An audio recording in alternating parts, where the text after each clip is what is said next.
E aí, pessoal, bom dia. Bora seguir para a nossa parte de morfologia e anatomia? Bora. Então, gostaria de deixar claro também que é muito estranho gravar sem ter um feedback, né? Essa coisa de gravar só para a parede, né? Sem ter esse contato humano, é muito curioso. Então, eu espero que o que eu gravei já tenha atiçado um pouquinho da da curiosidade de vocês. Espero que tenha ficado à altura. Então, vamos lá. Vamos seguir para a nossa parte de morfologia, anatomia e aspectos taxonômicos, que é talvez o miolo do nosso mini curso. Então, os objetivos dessa etapa, desse vídeo, é explorar alguns termos morfológicos e anatômicos de importância taxonômica, ou seja, os nomezinhos complicados ou os nomezinhos chatos são importantes para a gente saber como identificar um fungo. Apresentar as diferentes morfologias de talos esquinizados, que é muito interessante também. Apresentar a morfologia, anatomia e métodos de reprodução sexuada e assexuada, que é extremamente importante para a taxonomia, inclusive, né, tido como um dos caracteres filogenéticos também mais importantes. Então, vamos lá. O que é um talo liquênico? Um talo liquênico é aquela unidade simbiótica, né, constituída pelos fungos e algas que são estáveis, autossustentáveis e que estão em diversos substratos. Então, alguns conceitos iniciais que a gente pode ter é de macrolíquen, ou seja, aqueles que formam estruturas macroscópicas, talos macroscópicos, muito, por exemplo, os talos futicosos e foliosos. E nós temos também o conceito de microlíquen. Então, como o próprio nome já diz, eles são muito pequenos, pouco perceptíveis. E a estrutura, a unidade de um líquen, a gente pode chamar de um talo. E esse talo vai ser constituído basicamente pelo fungo e a alga e, eventualmente, pela sua estrutura reprodutiva, seja sexuada, seja assexuada. Eventualmente, alguns talos podem apresentar o que a gente chama de hipotalo, assim como vocês estão vendo nessa imagem aqui, que é uma porção não liquenizada, ok? E essa porção não liquenizada, eventualmente, pode carregar vários metabólitos secundários e, como a gente está vendo aqui, está tendo uma disputa por espaços no florófilo.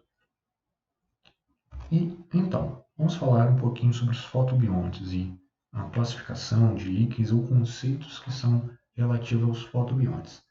Fotobionte, só para lembrar, é aqueles companheiros fotossintéticos que vão fornecer os carboidratos aos fungos. Então, a gente pode chamar de clorolíquen aqueles fungos liquenizados que vão se associar com clorófitas, né, as algas verdes, e cianolíquen, o conceito, né, os fungos que vão se associar com cianobactérias. É interessante notar que os clorolíquens, os que se associam com algas verdes, têm tons mais puxados para o verde, mas isso não é regra. A gente vai ver mais para frente, principalmente na parte de metabólito secundário. Ao passo que os cianolíquens eles possuem uma cor, né, em tons de cinza, em tons de chumbo, voltados para o preto, okay? Ou seja, clorolíquen em tons mais claros ou coloridos vibrantes e cianolíquens tons mais escuros, tons mais mortos, puxando para o cinza chumbo ou preto. É interessante também comentar que se você vê um fungo liquenizado assim, bem escuro, não necessariamente ele está morrendo, ok? Eu já escutei isso algumas vezes, mas ele não necessariamente está morrendo.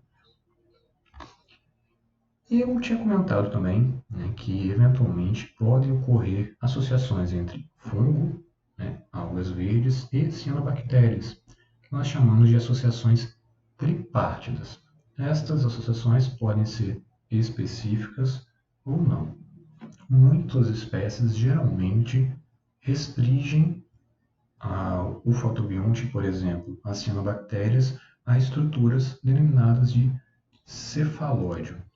Aqui ilustrando a figura, essa porçãozinha azul é um globinho cheio de cianobactérias. E assim como as cianobactérias de vida livre, elas vão contribuir com o intake de nitrogênio, ok? E quando as estruturas, essa simbiose não é tão bem específica, nós temos o que a gente pode chamar de quimera. Quimeras são quando você tem uma mudança de fotobiontes ou um fotobionte invadindo o espaço de outro no talo e geralmente no decorrer de algum gradiente, assim como está ilustrado nesse talo. Na primeira parte, nós temos uma espécie de esticta e nós conseguimos notar aqui, com close, que existem porções esverdeadas e porções mais escuras, puxadas para o preto. Não, essa parte ela não está sendo necrosada, ela não está morrendo. E sim, tem-se duas partes com fotobiontes distintos. E também é interessante notar que quando a parte do talo que ela possui o fotobionte verde, ela tem uma borda um tanto diferente quanto a parte que tem o fotobionte de alga azul. Na figura abaixo, C e D, nós temos o mesmo fungo, o mesmo micobionte, ao passo que na figura C, esse micobionte está fazendo sua associação com algas verdes e na figura D com cianobactérias. Então existe um fenótipo um tanto quanto distinto e esse fenótipo pode variar de acordo normalmente com algum gradiente, por exemplo, de altitude, um gradiente de umidade, etc, etc. E isso é muito comum, não é tão comum como se espera, mas é muito comum dentro de um grupo, da família Lobariaceae. Aí, esse nome a gente pode chamar também de fotossimbiodema ou apossimbiodema, fotopares ou ainda fotomorfose. Em relação aos ficobiontes, ou seja, o componente fúngico clorófito, a gente vai ter alguns componentes importantes, que pertencem basicamente ao gênero Treboxia e Trentepolha, que são os mais comuns de a gente ver. Tem o gênero Asterochlores, também que saiu dentro de Treboxia, salvo engano, e ele também é muito importante, constituído de várias e várias e várias espécies de fungos liquinizados. E só para deixar claro, as algas, os componentes algais dos fungos liquinizados são de vida livre, e a simbiose é obrigatória apenas para o fungo. Também é bom deixar claro que existem níveis diferentes de especificidade para a seleção do fotobionte. Existem fungos que vão selecionar uma linhagem específica, uma espécie específica, tem fungos que vão selecionar comunidades, populações distintas de fotobiontes, e tudo isso vai influenciar no seu fitness geral posteriormente. Outros fotobiontes interessantes de a gente comentar são ficopeltes e cefaleiros, que são algas, inclusive, que podem parasitar algumas plantas. Na figura da direita, nós temos esses cefaleiros, essa algazinha, e ainda já temos uma parte liquenizada aqui que possivelmente é do gênero Strigula. Esses dois fotobiontes são muito mais comuns em gêneros, em espécies que são folícolas, ou seja, aqueles fungos que vão ocorrer sobre folha. E em relação aos cianobiontes, ou seja, cianobactérias, que vão fazer associação com os fungos liquinizados, nós temos basicamente 3 grupões principais. Crococcus, Nostoc, que talvez seja um dos principais cianobiontes, e temos também Estigonema, além de Citonema. Muito interessante também comentar que, por exemplo, em Nostoc existe um número muito maior de heterocistos na forma liquenizada do que na forma de vida livre, e que esses cianobiontes também vão contribuir para a fixação de nitrogênio do talo. Okay? Em relação a proporções, existem a grande maioria dos fungos liquenizados realizam associações simbióticas com clorófitas, ao passo que em torno de 10% são com cianobactérias e com menor intensidade ainda quando tem ambos ao mesmo tempo. Em relação aos basidiolíquenes, a gente vai conseguir identificá-los em campo devido à estrutura reprodutiva ou estrutura do talo que eles vão apresentar. Então, nós temos um talo semelhante à orelha de pau, demediado, como o gênero Cora. Temos um talo meio que crustoso, meio que filtroso, representado pelo gênero Dictionema. O menóforo dele é supinado ou difuso reflexo, como é costumeiro de usar em base de micota. Existem vários idiomas que são agaricoides, ou seja, que vão formar cogumelos, propriamente dito. Existem vários idiomas e talos, né, que são clavarioides, ou seja, que vão formar essa estrutura que lembra uma clava ou mesmo um coral. É muito interessante dizer, né, por exemplo, esse Sulzbacheromyces bicolor é um gênero que foi batizado em homenagem a Marcelo Sulzbacher, que é um micólogo brasileiro muito expoente.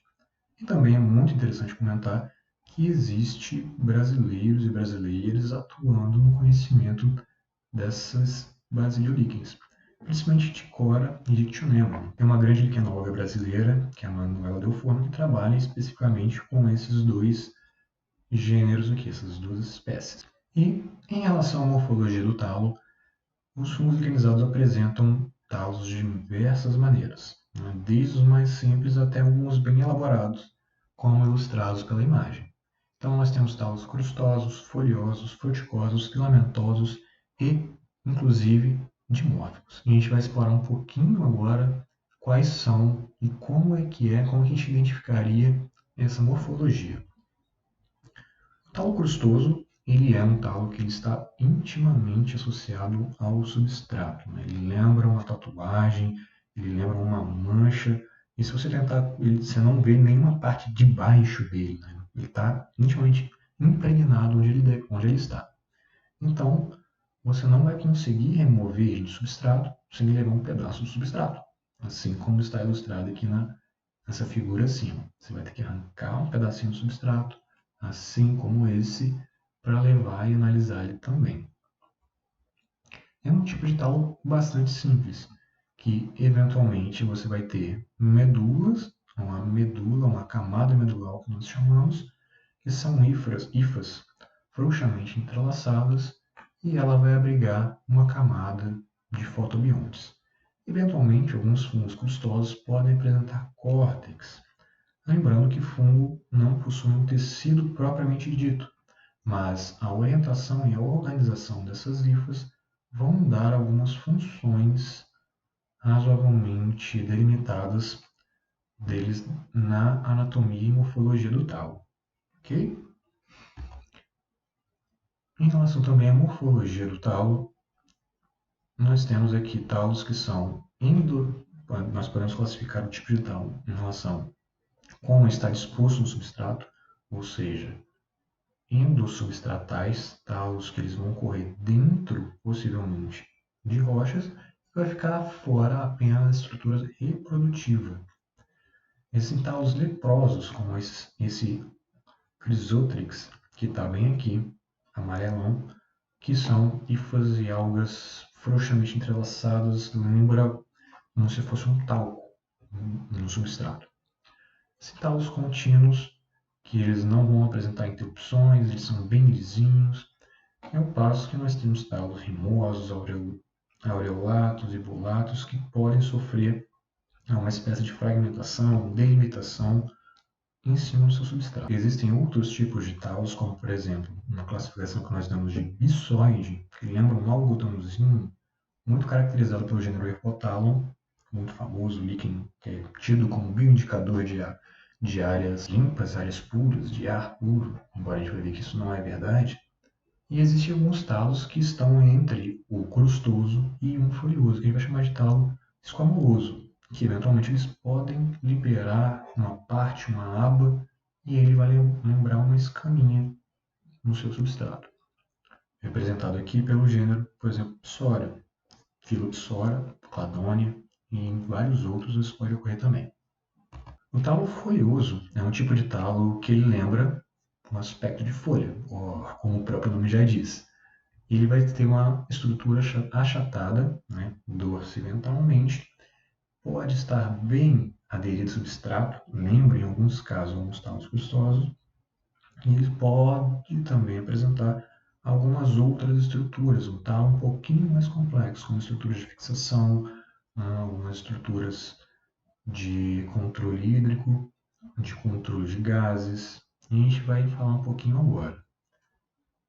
Em relação à anatomia e morfologia, um talo folioso ele é constituído de córtex superior, ou seja, vou ter uma camada fúngica com uma certa rigidez, com uma certa orientação, que vai proteger o interior do talo. Abaixo dessa camada pode-se ter uma camada de fotobionte, depois a camada da medula, que é um conjunto de hifas bem frouxas, e eventualmente na parte inferior a gente vai ter um outro córtex.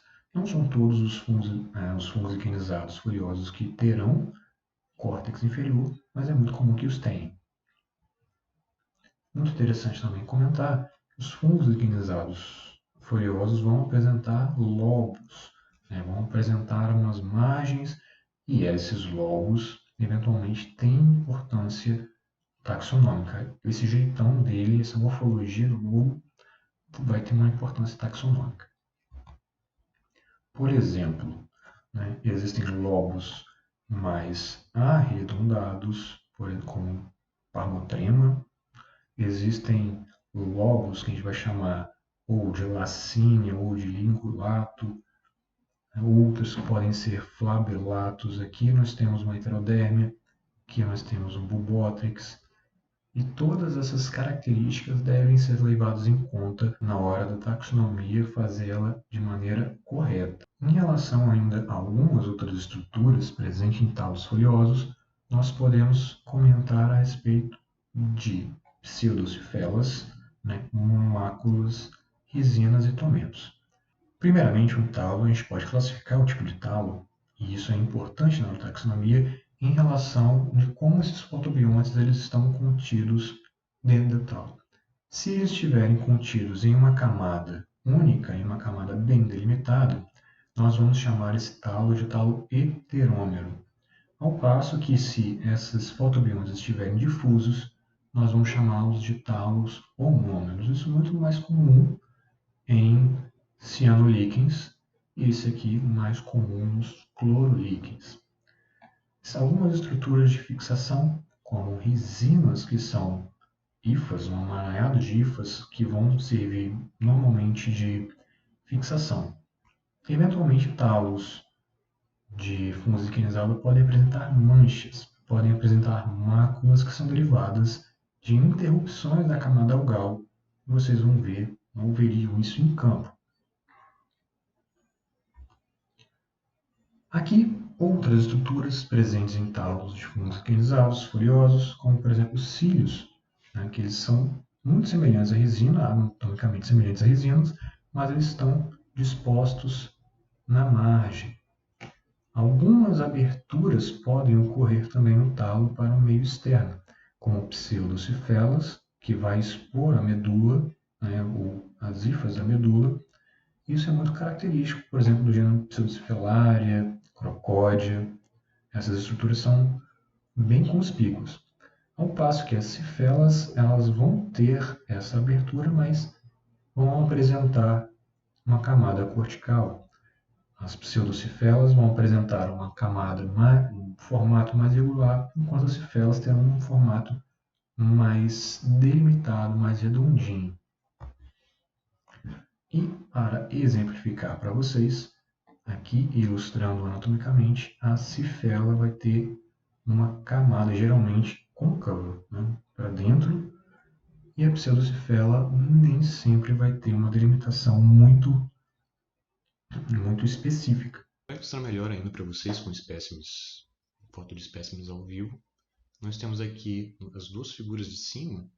As pseudocifelas podem ocorrer na parte superior do talo. Na pseudocifelária, a gente vê essa formação aqui expondo um tecido, umas hifas mais cotton, né, mais formato de algodão, e aqui em menos proporção expondo também as hifas da medula, né, nessas aberturas que ocorrem por ptélio. Ambas são pseudocifelas ocorrendo na superfície superior. Mas elas também podem ocorrer, na verdade ocorrem também em mais frequência na superfície inferior. E a gente consegue notar aqui que ela tem um formato razoavelmente irregular e tem um aspecto meio de filtro também, que é expondo a parte da medula, né, as hifas da medula bem aí. E tem também essa camada pubescente, né, essa camada cheia de pelinhos aqui escuros, que é uma camada tomentosa, beleza? E para ilustrar o que é uma cifela, né, e distingui-la das pseudocifelas, está bem aqui. A cifela tem essa parte bem delimitada, né, praticamente côncava, um tecido corticado aqui, que vai dar esse aspecto de craterazinho. E também temos uma superfície tomentosa bem proeminente aqui na figura C. E nessa imagem nós podemos ilustrar, podemos observar diversos aspectos da morfologia do fungo liquenizado folioso. Nós temos essas nervuras que parece que, na verdade, elas são máculas, né? Então, interrupções da camada algal que vão dar esse aspecto, como se fosse de veias. Existem cílios, esses cílios aqui estão restritos à base, à margem, e temos aqui ilustrados também resinas, que estão na parte ventral, na parte inferior do talo. Também podemos concluir com essa figura que esse talo não é tão bem aderido. Então, esse talo é um talo pouco adinato, que é uma característica, um termo que vocês poderão observar em relação às chaves que vocês podem pegar para a identificação. Se o talo é bastante aderido, se ele vai ter ou não esses cílios ou resinas, que são características a serem observadas. Mais evidente aqui, cílios bem proeminentes na margem e os lobos bem livres, bem soltos, inclusive, né, sem resinas na margem, que caracteriza bastante um grupo de fungos liquenizados do grupo Parmotrema. Os fungos liquenizados gelatinosos são aqueles que vão obrigatoriamente se associar a cianobactérias. As cianobactérias podem, porventura, produzir uma mucilagem, e essa mucilagem dá um aspecto de gelatina para o talo. Isso é muito comum no gênero Leptogium, que está aqui embaixo, possivelmente no gênero Collema, ou quem sabe Leptogium, que são esses dois aqui, okay? Que é uma subvariação de um talo folioso. Assim como outra subvariação do talo folioso, podemos ter os talos umbilicados, que vão ter esse aspecto também achatado, né? Vão ter esse aspecto de couro achatado, e vão ser presos em um ponto único, que serão chamados de umbigo ou umbílicos, okay? Caracterizado pelo gênero Umbilicaria, Dermatocarpon, muito interessante e bonitões na natureza. Os talos fruticosos, né, são aqueles que apresentam estrutura um pouco mais complexa e mais visível. Então, talos crustosos, microlíquens, né, e crustosos escamulosos, microlíquens. Talos foliosos, fruticosos, dimórficos são os macrolíquens. Esses talos fruticosos terão esse formato arborescente, esse formato de arbustinho. Pode ser ele ereto, pode ele ser penduloso, ok? E eles formam ramos, né? Um único ramo ou vários ramos propriamente ditos, sendo esses ramos cilíndricos, achatados, com um eixo condroide, sem eixo condroide, ok? Geralmente tem uma simetria radial, isorradial, e eles são bastante representados em áreas bem conservadas, embora possam ocorrer algumas áreas com uma pequena perturbação, mas são muito comuns em áreas são muito mais comuns em áreas não perturbadas. São mais sensíveis, de maneira geral, a alterações climáticas e alterações na qualidade do ar. E os talos dimórficos são aqueles que vão apresentar, como o próprio nome já diz, duas formas no mesmo indivíduo, na mesma estrutura. Então, eles podem apresentar talos esquamulosos fruticosos ou crustosos e fruticosos. Aqui do lado a gente tem uma imagem de uma cladônia, e normalmente tem-se o termo chamado de talo primário, aquele crustoso ou escamuloso, do qual se emitirá um talo secundário. Nesse caso aqui, a gente vai chamar de podécio. E esse talo secundário, eventualmente, pode apresentar estruturas reprodutivas sexuadas, nesse caso aqui, apotécios. O talo primário, em muitos casos, pode sumir, deixando apenas o talo secundário, ok? E para ilustrar mais ainda, temos aqui mais espécies de cladônia, Stereocaulon e Diabris. Todos eles a gente pode inferir a respeito de sua morfologia e diferenciá-los na identificação, dependendo da forma desse talo secundário. Ou seja, a Cladoniaceae é uma grande família, uma das famílias mais diversas que nós conhecemos, é bem característica de possuir esse tipo de talo. O talo filamentoso é um dos tipos mais simples de talos, não apresentam córtex, não apresentam medula, e simplesmente o micobionte vai envolver de uma maneira razoavelmente frouxa o fotobionte, resultando em estruturas como, por exemplo, essa daqui do lado do gênero Xenogone. Okay? Um aspectozinho de feltro bem levezinho, lembra uma orelha de pau, ou seja, base de bicota, mas não é. Ou seja, nem todo talo que é fruticoso vai pertencer à mesma família de todos os talos fruticosos, tampouco os crustosos, etc, etc, etc. Ok? Mas conhecer a morfologia é o primeiro passo para se dar na taxonomia dos fungos higienizados. E o passo mais importante, talvez, seja a morfologia da estrutura reprodutiva e, inclusive, seus esporos. Então, vamos falar um pouquinho de reprodução. Nos fungos higienizados existem duas classes de reprodutivas. A reprodução que a gente vai denominar de simbiótica, ou seja, aquela que vai ter fungo e alga se dispersando, e a reprodução apossimbiótica, que vai ser apenas o fungo se reproduzindo. Na reprodução simbiótica existem tipos diferentes de propágulos, de fragmentação, que nós veremos logo mais. E na apossimbiótica, só a formação dos ascomas ou basidiomas que sejam, ou outras estruturas de produção de esporos assexuados. Beleza? Então, a estrutura vegetativa mais simples e mais comum que nós podemos observar em diversos talos são esses chamados de sorédios. E o que são sorédios? Sorédios, eles são hifas frouxamente entrelaçadas com o fotobionte que ficam expostas, assim como ilustrado aqui, e por ação do vento, ação mecânica, ação da água, isso pode ser carreado, e onde esse fragmentozinho parar, ele pode dar origem, por exemplo, a outro talo, aqui em cima, por exemplo. Então, a forma de onde esses sorédios vão estar, se eles vão estar na lâmina, ou seja, na superfície superior, se eles vão estar na borda, tudo isso influencia bastante na taxonomia. Existem outras estruturas análogas ou semelhantes, como os chamados de gônio cistángio e homocistángio. Outra estrutura também que é comum e muito parecida com o sorédio são os isídeos. Os isídeos são literalmente brotos. Então, uma porção do córtex, da medula, da camada algal, ela é emitida e isso eventualmente se destaca e onde isso parar pode dar crescimento de um novo talo. É uma estrutura um pouco mais robusta, né? Difere-se da anterior por ter esse córtex superior e a gente consegue diferi-los a olho nu ou com auxílio de uma lupinha muito facilmente. E, caso você não tenha, basta passar o dedo em cima do talo. Se aquela poeirinha ficou entre as digitais, né, então é um sorédio. Se você passou aquilo e aquilo caiu, possivelmente não ficou grudado entre as suas digitais, isso é um isídio.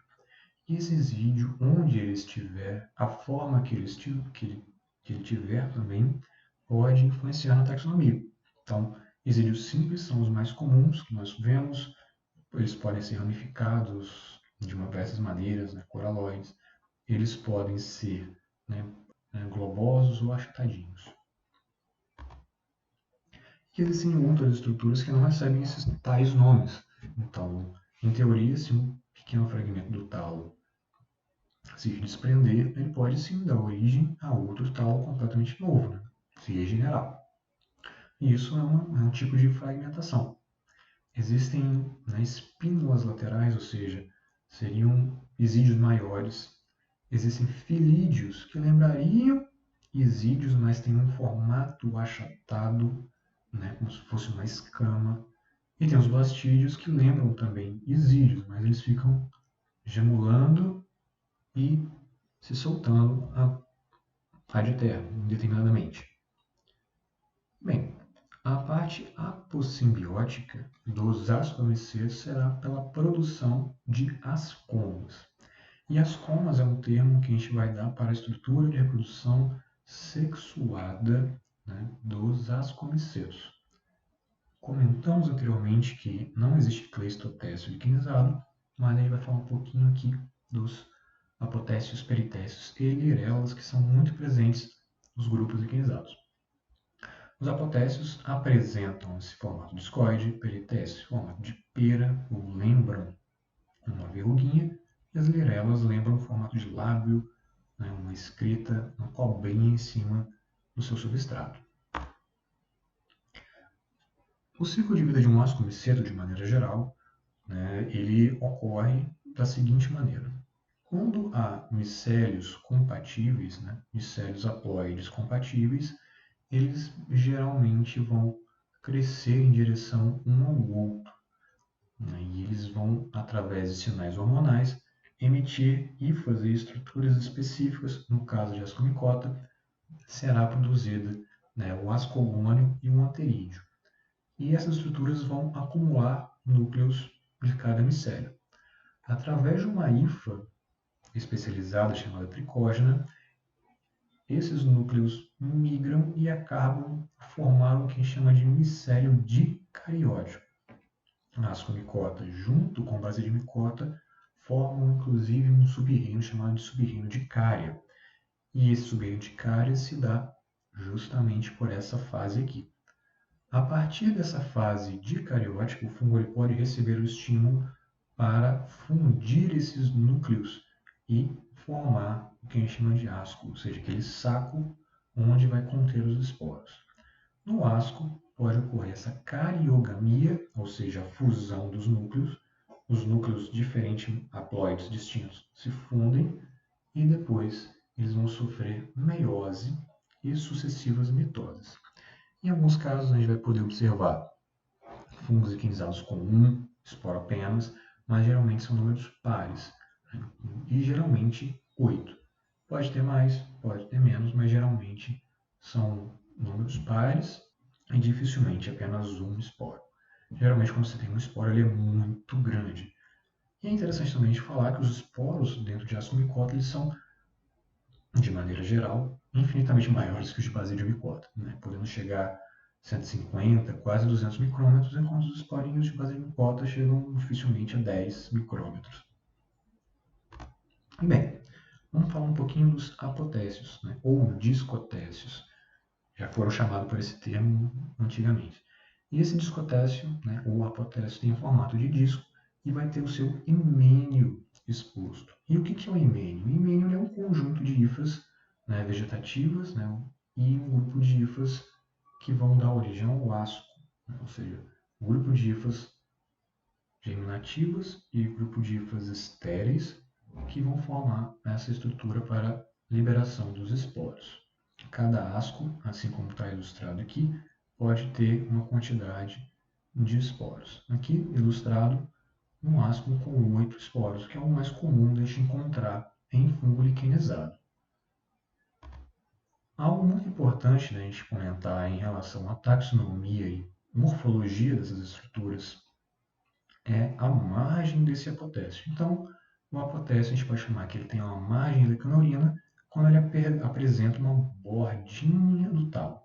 E quando ele não apresenta isso, a gente vai chamar de margem lecideína ou, eventualmente, biaturina. Então, nós temos aqui o himênio, constituído pelas paráfises e os ascos. O topo dessas paráfises podem constituir uma camada denominada de epihimênio. O tecido abaixo dos ascos podem ser denominados subhimênio e abaixo ainda o hipotécio. Então, coloração, forma dessas estruturas, dessas camadas, podem também ser muito importantes na hora da taxonomia. Por exemplo, ilustrando aqui para vocês, uma apotécilo lecideína, a gente não consegue observar uma margem distinta.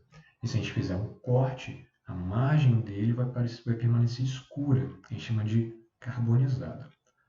Ao passo que a margem talina, assim como ilustrado aqui, a gente consegue ver claramente que existe depois do disco uma borda com a mesma coloração do talo. Então, quando a gente cortar isso, além dos elementos do himênio, a gente vai ver uma camadinha extra, que é uma camadinha de fotobiontes. E o apotécio que a gente chama de biaturino, ou eventualmente zeurino, são aqueles que não possuem a margem talina, tampouco apresentam uma margem, o escípulo próprio, escuro ou carbonizado. Aqui, no caso, alguma espécie de Ramboldia, que é muito comum nas restingas e na Mata Atlântica de maneira geral. Os peritécios, diferentemente dos apotécios, que têm o seu himênio exposto, os peritécios eles vão ter o seu himênio incluso, e eles vão liberar os seus esporos apenas por um ostilo. Esse ostilo ele pode ser apical, esse ostilo ele pode ser lateral. Tudo isso são características importantes na hora também de passar a taxonomia. Alguns peritécios ou mesmo lirelas vão apresentar o que a gente chama de perífises. A gente tem as paráfises, que são elementos que ficam espaçando os ascos. As perífises, elas são laterais a essas estruturas. Beleza? A presença e a ausência delas também são importantes na hora da identificação. Para ilustrar a diferente morfologia, ou seja, se fosse em campo, ou se vocês forem em campo e notarem essas pequenas verruguinhas, essas pequenas manchinhas, vocês estão se deparando com peritécios, ou seja, estruturas sexuadas de ascomicota em formas de pera, em forma de frasco, propriamente dito. Características do gênero Tripetelium, Pyrenula, Astrotelium, Polymeriddium e por aí vai. É muito comum dentro da ordem recentemente descrita, nem tão recentemente descrita, mas a ordem Tripetelialis. Mais uma vez, exemplificando diferenças morfológicas que podem aparecer para vocês, a gente tem peritécios que são solitários, ou seja, você consegue ver eles individualmente, e peritécios que são agregados ou gregários, eles podem estar em estroma. Existe um tecido estéril que vai juntar vários peritécios em uma estrutura só. Então, se vocês forem a chave, perguntarem peritécio solitário, consegue autorizar. Peritécio em estroma, você vai ver vários peritécios em uma única estrutura. Beleza? E as lirelas. As lirelas são estruturas que lembram lábios, lembram riscos, coisas do gênero, e também são chamadas de estereotécios. Já foram chamadas há muito tempo de estereotécios. É muito comum em grafidácea, e ele possui a mesma estrutura, mesmos elementos que um apotécio comum. A diferença é que ao invés de ser em forma de disco, ele vai ser em forma alongada. Em relação às lirelas, é interessante notar se ela vai ter, assim como os lecideínos, na parede, um escípulo carbonizado ou não, se essa lirela ela vai estar imersa ou se ela vai estar erumpente. Por exemplo, aqui a gente tem uma lirela que está basicamente imersa no talo, ou pouco erumpente, e aqui a lirela está completamente exibida. E óbvio, uma das coisas mais importantes na micologia é o tal do esporo do fungo. Então, quando a gente está falando de ascomicota e estruturas derivadas de ascomicota, nós vamos falar dos ascósporos. E os ascósporos têm formas distintas, cores distintas, podem apresentar ou não septos. Esses septos eles estarão espessos ou finos, ok? Eles podem apresentar reações amiloides ou não, e tudo isso contribui para a identificação. Se você vê, Se eu peguei um peritécio, o peritécio representa, né, um esporo com muriforme. Então, vou jogar para um grupo. Vou ver um peritécio com um esporo com septação assado, com cor assada. Cada coisa dessa, cada conjunto dessas informações vai te dar uma direção diferente para a taxonomia.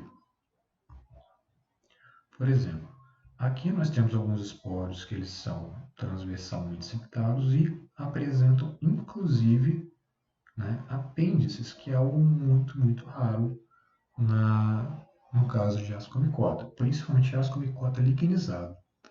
Isso aqui é uma espécie que eu coletei no Augusto Rus, que possivelmente é uma espécie nova.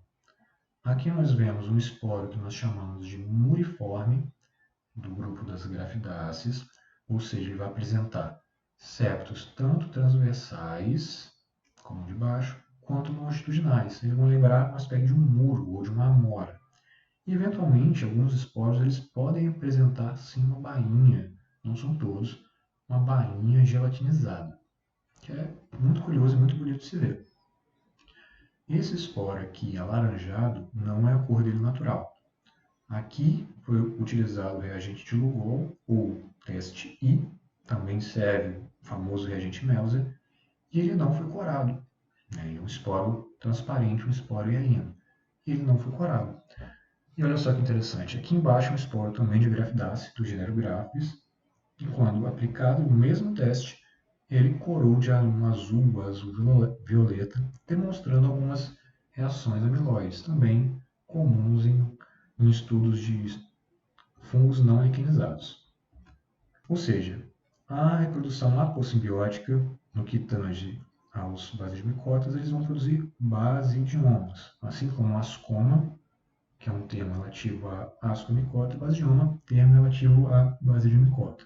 Utilizamos esses termos para que na micologia a gente já tende a tirar o termo corpo de frutificação, até porque fungo não produz o fruto. Okay? Então, temos basidiomas e ascomas para, respectivamente, basidiomicota e ascomicota. Nesse caso, micélios que são compatíveis através de sinalizações químicas vão fundir o seu citoplasma, ou seja, vai ocorrer aí a plasmogamia. O micélio dicariótico vai ficar por um tempo indeterminado, mas eles podem receber o estímulo para produzir o seu micélio terciário, que vai ser a produção do basidioma.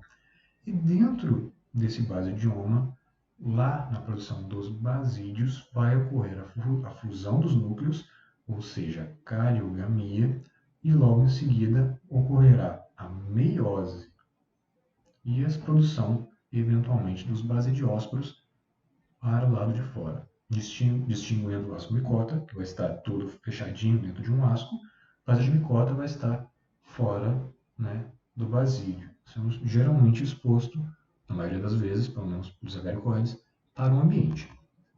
E trouxe para vocês, mais uma vez, ilustração de alguns diferentes tipos de basidiomas de basidimicota, ou seja, esse basidioma clavarioide aqui ele vai ter praticamente toda a sua superfície, né, com basidiomas, com basídeos liberando seus basidiósporos. Beleza? Aqui nós temos outro exemplo de basidiomas clavarioides, né, com formato de clava e eventualmente ramificado, pertencente ao gênero Multiclavula. Temos esses basidiomas aqui em forma de orelha de pau, um basidioma demediado. O himenóforo dele é um himenóforo liso, né, ou seja, na parte de baixo dele, que é muito comum nas orelhas de pau a gente observar ou poros ou amelas. Né? Nesse caso vai ver um himenóforo liso, mas ali vai estar repleto de basílios e basidiósporos liberando para o ambiente seus esporinhos. E bem, em relação à parte apossimbiótica, ou seja, uma parte que vai gerar uma estrutura assexuada do fungo, ou seja, todos os esporos produzidos nessas estruturas apossimbióticas são esporos mitóticos, derivados apenas de mitoses sucessivas de hifas especializadas para tal. E temos algumas estruturas peculiares, principalmente no que tange a ascomicota, que são picnídeos, Taloconídeos, esporodóxios e campilídeos. Picnídeo nada mais é do que um conjunto de conídeos, né, de conidiomas, em uma única estrutura.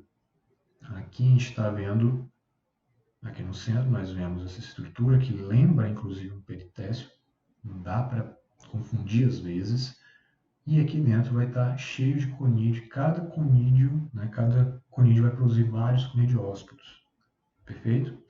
Temos talaconídeos, temos esporodóquios, que são estruturas muito discretinhas que ficam na superfície do talo, liberando esses esporos assexuados. E temos campilídeos, que são estruturas um pouquinho mais elaboradas, que vão liberar também esses conidiósporos. Os conidiósporos e conidióforos, um pouquinho diferente das estruturas sexuadas, tem menos importância taxonômica. Lógico, é bom você saber, é bom você chegar lá, observar a forma desse conidiósporo, forma do conidioma. Isso principalmente ocorre em fungos que nós chamamos estéreis, né? Ou seja, esses fungos que não vão produzir apotécios ou basidiomas. E é interessante ter essa noção de como é o formato desse picnídeo, desse conidioma e dos esporos. Em relação aqui a um campilídeo, né, para ilustrar, ele é um tipo de conidioma, né, que vai ter um formatinho de elmo, liberando assim alguns esporos no ambiente. Né? Eles são bem chamativos, inclusive. E ilustrando, né, um ciclo completo de um ascomiceto, né, liquinizado, nós temos aqui um apotécio que vai conter os seus esporos. Esses esporos serão liberados no ambiente, eles serão germinados e ele pode capturar a alga, se liquenizando e gerando um novo talo, um novo micélio liquenizado.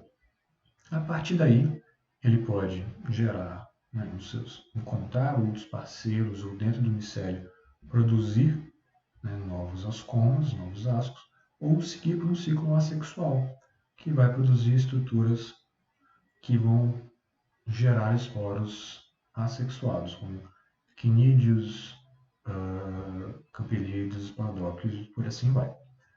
Existe o conceito também de macroconídeo e microconídeo, né, que eventualmente podem liberar